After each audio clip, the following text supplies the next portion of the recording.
অঙ্কটা পড়ো তো। 24 পৃষ্ঠার 11 নম্বর অঙ্ক। সবাই বই ধরেছো? জোরে জোরে পড়ো। মা ও মেয়ের বয়সের সমষ্টি 56 বছর। মায়ের বয়স আচ্ছা, মা ও মেয়ের বয়সের সমষ্টি 56 বছর। মায়ের বয়স মেয়ের বয়সের 3 গুণ। মায়ের বয়স মেয়ের বয়সের 3 গুণ। তাদের প্রত্যেকেরই কত বছর? প্রত্যেকের বয়স কত? তাহলে আমরা কি পাইলাম? মা ও মেয়ের বয়স কত? বয়সের সমষ্টি কত? 56। সমষ্টি মানে কি? বসো তুমি। সমষ্টি মানে কি? যোগ, একসাথে মিলানো, ঠিক না? তাহলে দুজনের বয়স একসাথে আছে কত? 56 বছর। মায়ের বয়স আবার মেয়ের বয়সের 3 গুণ। তাহলে মায়ের বয়স কত আমরা জানি? মেয়ের বয়স কত জানি? এখন যেহেতু জানি না, আমরা একটা কোনো কিছু ধরেও করতে পারবো, না ধরেও করতে পারবো। তো আমরা প্রথমে ধরে করবো অঙ্কটা। চলো করি। দেখো, তাহলে যেহেতু আমরা মায়ের বয়স ও মেয়ের বয়স জানি না, কিন্তু বলা আছে কি মায়ের বয়স মেয়ের বয়সের 3 গুণ, তাহলে আমরা ধরে নিব। ধরি মেয়ের বয়স, মেয়ের বয়স, যেহেতু মেয়ের বয়স কত ধরেছি? ক বছর? তাহলে মায়ের বয়স মেয়ের বয়সের কত গুণ?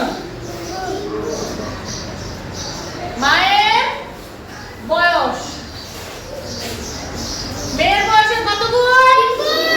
তাহলে মেয়ের বয়স ক আর গুণ হচ্ছে 3, ঠিক আছে না? তাহলে ক আর 3 যোগ গুণ করলে হয় 3 ক। এবার প্রশ্ন মতে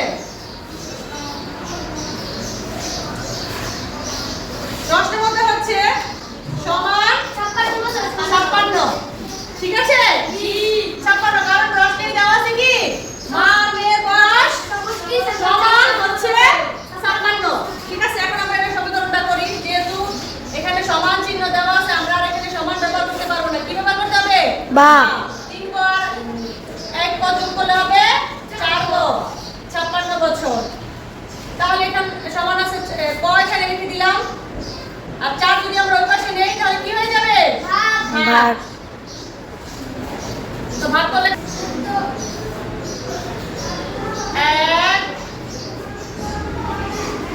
4 14। ক সমান যদি 14 হয়, ক ছিল কার বয়স?